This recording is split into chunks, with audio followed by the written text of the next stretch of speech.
అలా ఇచ్చేవాడు ఆయన. మమ్మ అడిగేది ఏంటండి ఇలా ఇచ్చేస్తేవాడు ఏంటండి, అవి వస్తాయిలే పర్లేదే, అవే వస్తాయిలే అనేవాడు. ఉద్యోగం ఉంది కాబట్టి ఆ భద్రత ఉందేమో కానీ అవే వస్తాయిలే అనేవాడు. మాకు చాలా కరువు అయింది అప్పట్లో. మా నాన్న శాలరీ ఎంత 600-700 రూపాయలు ఉండేది. అంటే సర్వైవల్ అవ్వగలిగే అంత శాలరీ. కానీ కాలేజీ ఫీజు కట్టడానికి కూడా 1-10 సార్లు ఆలోచించడం. కరెక్ట్గా 500 రూపాయలు ఫీజు అంటే 500 రూపాయలు మా నాన్న శాలరీ. లెస్ దాన్ 520 అయితే మాకు హాఫ్ ఫీజు కన్సెషన్ ఉండేది. అది దాటేది 550 రూపాయలు దొబ్బేది. అది కూడా వచ్చేది, సచ్చినట్టు కట్టాల్సి వచ్చేది. మా నాన్న ఏ రోజు చదువు విషయంలో కానీ ఫుడ్ విషయంలో ఏదో మాకు లోటు చేయాలి. మనం చదవమంటే చదివించేవాడు. ఏంటో డబ్బులు లేవు ఏం చదువు అని ఎప్పుడైనా ఇంత అంటే నా బిగ్గెస్ట్ రిగ్రెట్ ఇప్పుడు చెప్తా. ఆయన బయట ఎన్నో ఛాలెంజెస్ ఎదుర్కొనేవాడు. అందులో ఈ డిపార్ట్మెంట్ డైరెక్ట్ డిపార్ట్మెంట్ కదా, ఇక్కడ మాఫియా ఎక్కువ ఉంటుంది. మామూలు క్రైమ్ అక్కడ ఉండే మాఫియా వేరు, ఇది separate kind of organised mafia. ఈ మాఫియాని ఎదుర్కోవటంలో ఆయన చాలాసార్లు రిస్కులు తీసుకొని స్ట్రెస్లు తీసుకొని వచ్చేవాడు.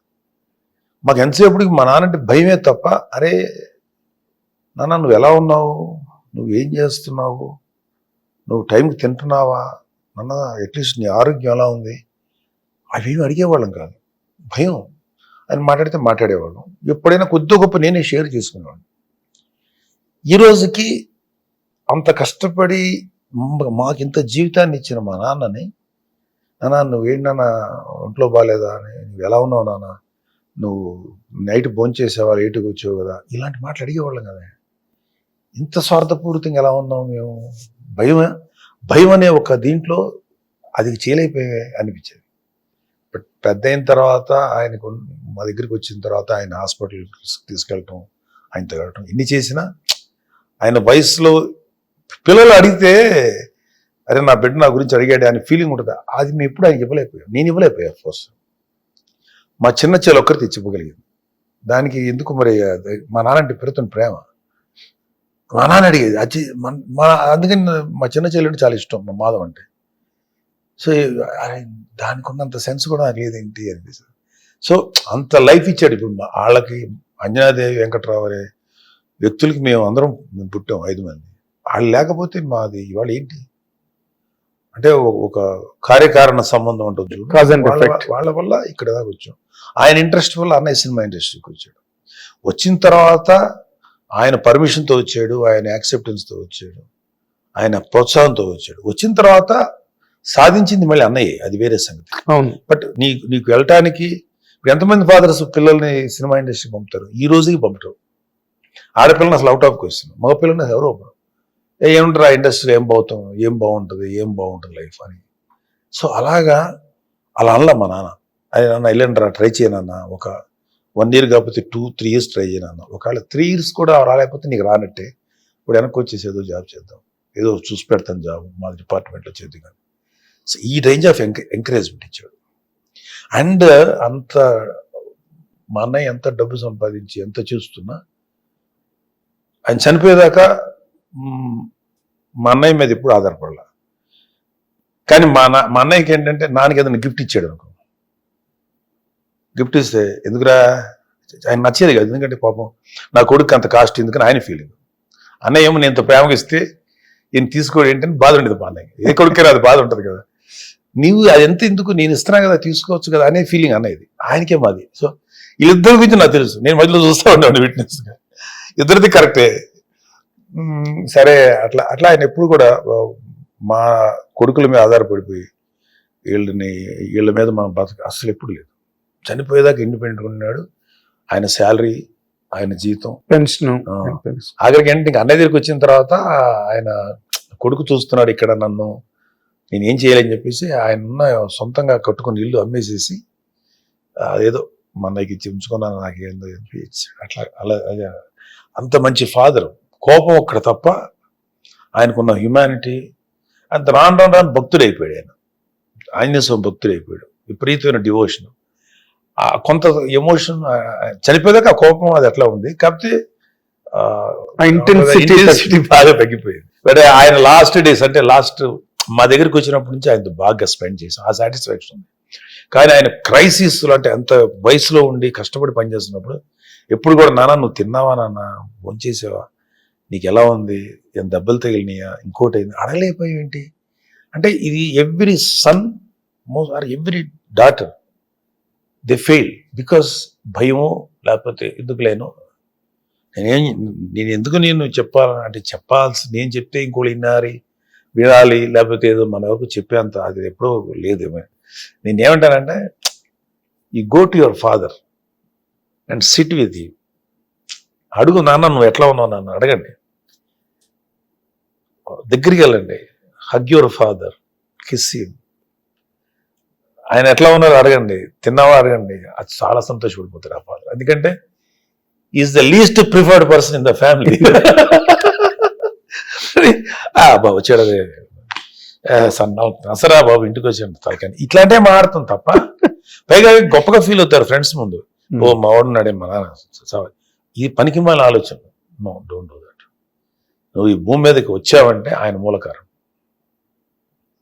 ఆయన శరీరంలో నుంచి నువ్వు వచ్చావు నీ తల్లి శరీరం నీ తండ్రి శరీరం సో నువ్వు సచ్చేదాకా ఆఖరి బ్రెత్ వరకు నీ తండ్రికి తల్లికి కృతజ్ఞులైపడి ఉండాలి అంతే ఇంకా దానికి వేరే రూలు రేము లేదు ఈవెన్ దో వాళ్ళు పట్టించుకోపోయాల్సిన పర్లేదు మీ అమ్మ నాన్న నేను రోడ్డు మీద వదిలేసినా నువ్వు భూమి మీద పుట్టావు కదా వాళ్ళే కదా జన్మకారకులు వాళ్ళు వదిలేసినా వాళ్ళు నేను దూరంగా పెట్టినా కూడా గౌరవించేయి అంతే నీకు వేరే ఆప్షన్ లేదు అలాంటిది నేను కని పెంచి నీకు అన్ని రకాలు చూసి ఇంకంతకంటే మనం ఎవరికి కృతజ్ఞత చూపించాలి భూమి మీద ఇంకెవరు నువ్వైనా అంతే ఎవరైనా అంతే చూసేవాడు ఎవరైనా అంతే ఎవరైనా అందుకని నేను అట్లీస్ట్ చాలా మంది దూరంగా ఉంటారు భయంతో అఫ్ కోర్స్ ప్రేమ లేని కొడుకు కూతురు ఉండరని నాకు తెలియదు ఉండరు కానీ they are unable to communicate అదే చెప్తున్నా just go hug your father kiss him say I love you మళ్ళీ మనకు ఒక దరిద్రం ఏంటంటే మన ఇండియన్ అంటే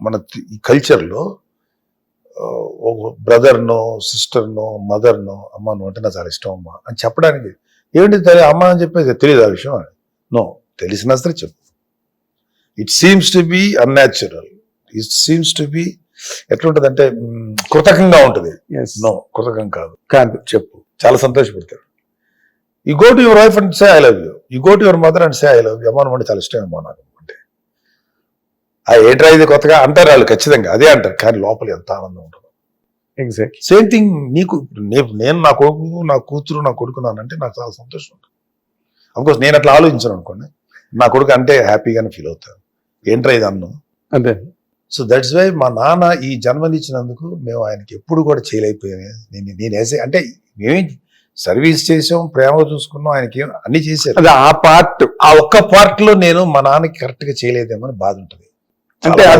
అది వచ్చింది ఇంకా పూడ్చలేము అదే అవును అంటే అది ఫాదర్ గా ఆయన వైపు నుంచి కూడా ఒక చిన్న కరెక్టే ఫెయిల్యూర్ ఏమో కదా కాదు కదా no I cannot say that I never say that because it is him అది అతను అంతే అది నువ్వు వెళ్ళాలి నువ్వు ఎందుకు మాట్లాడావు ఏం అడ్డం వచ్చింది నాన్న అని హగ్ చేసుకుంటే ఈసురు కొడితే ఓహో తిడతాడు నాన్న ముద్దు పెడితే హే అంటే అసహించుకున్నాను అలా అన్నాడు కదా ఏ తండ్రి అంటాడు చెప్పు షో మీ ద టఫెస్ట్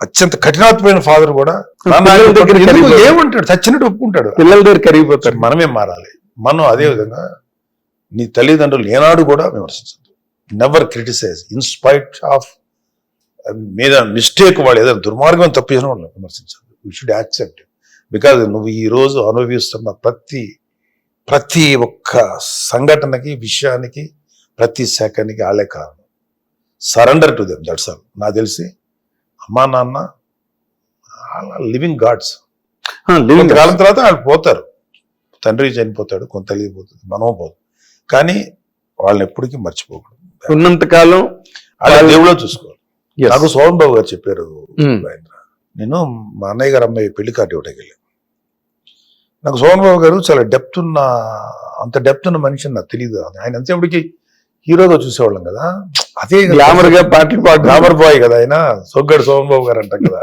ఆయనకంటే అదే ఇష్టం ఉండదు ఒక జనరేషన్ ఆయన ఫ్యాన్సీ కదా నేను మా అన్నయ్య గారు అమ్మాయి కార్డు ఇవ్వడానికి వెళ్ళాను ఆయన అప్పటికి సినిమాల నుంచి మానేశారు ఈ వేరే చాలా విషయాలు మాట్లాడాను. One we had finest discussion. ఆయనతో అదే ఎందుకో నేనంటే ఇష్టం అంటే ఆయనకి. ఎందుకంటే ఏదో సీరియల్ చూసి ఆయన ఇంట్లో ఖాళీగా అంటే అప్పటికి మారిపోయి ఇండస్ట్రీ వదిలేసిన తర్వాత ఆయనకి ఖాళీ దొరికేది, సీరియల్ చూసేవాడు. నన్ను ఆ సీరియల్ చూసి నా గురించి ఏదో అప్రిషియేట్ చేస్తాను. నేను సరసిద్దాను ఆయన అప్రిషియేషన్ అంటే నేను ఎక్స్పెక్ట్ చేయాలి. నేను నన్ను కూడా చూస్తాడులే టీవీలో అనుకున్నా. ఆయన టీవీ సీరియల్ చూసేవాడు. ఆ మాటల సందర్భంలో ఒక మాట నాడు ఆయన, నా బాబు గుర్తుపెట్టుకో, అమ్మ నాన్న ఎప్పుడు జాగ్రత్త చూసుకో, ప్రేమగా చూసుకో. ఇంకా వాళ్ళు నీకు ఆల్టర్నేటివ్ లేదు అమ్మ నాన్నకి, వాళ్ళు మాత్రం ప్రేమగా చూసుకోండి లైఫ్లో. అది అప్పటికి మేము అదే జోన్లో ఉన్నా కూడా అది ఇంకొంచెం ఒక గొప్ప వ్యక్తి మనకు చెప్పాడు, ఎంతో చెప్పారు మహానుభావుడు సోహన్ బాబు గారు. సో అలాంటి వ్యక్తులు చెప్తున్నారు. నేను ఆల్రెడీ దాంట్లోనే ఉన్నా కూడా అది ఇంకొంచెం ఇంకా బలంగా తయారవటానికి కరెక్ట్. సో వాళ్ళది తప్పు కాదు, వాళ్ళు అలా ఉంటారు. నీ ఏం లోపం చేశాడని ఆ కోపం ఉంది. సో వాట్ నువ్వు మాట్లాడలేవా? నీ నోటికి ఏమైపోయింది, నీ గొంతుకు ఏమైపోయింది, పేమకేసాడు ఎవడన్నా, అది చెప్తాడు. So any father is not failure, గుర్తుపెట్టుకో. Any father is not failure. అంటే హిట్ టీవీ యాప్, ఇందులో short news, live news, entertainment shows, movies, digital magazines తో పాటు మీ జిల్లా వార్తలను కూడా ఫ్రీగా చూడొచ్చు. ఇంకెందుకు ఆలస్యం, వెంటనే హిట్ టీవీ యాప్ ని డౌన్లోడ్ చేసుకుని ఫ్రీగా ఎంటర్టైన్మెంట్ పొందండి. Hit TV app. Hit TV app. Please download hit TV app. Hit TV యాప్ని ఫ్రీగా డౌన్లోడ్ చేసుకొని ఎంజాయ్ చేయండి. మీకు నచ్చిన ఎంటర్టైన్మెంట్ కోసం హిట్ టీవీ యాప్ ని ఫ్రీగా డౌన్లోడ్ చేసుకుని ఎంజాయ్ చేయండి. హిట్ టీవీ యాప్ ని డౌన్లోడ్ చేసుకుని ఆస్వాదించండి, ఆశీర్వదించండి. ఇంతమంది సెలబ్రిటీలు హిట్ టీవీ యాప్ ని డౌన్లోడ్ చేసుకోండి అని చెప్తున్నారంటే ఎంత మంచి యాప్ ఆలోచించండి. అమెరికా అమెరికా అమెరికా అమెరికాలో చదవాలనుకునే వాళ్ళకి విశ్వసనీయమైన పేరు మన శౌర్య కన్సల్టెన్సీ. UK లో 1 year masters. UK లో 1 year masters. 2 years work permit up to 5 years visa. Contact Saurya Consultancy. Contact 89851 89851.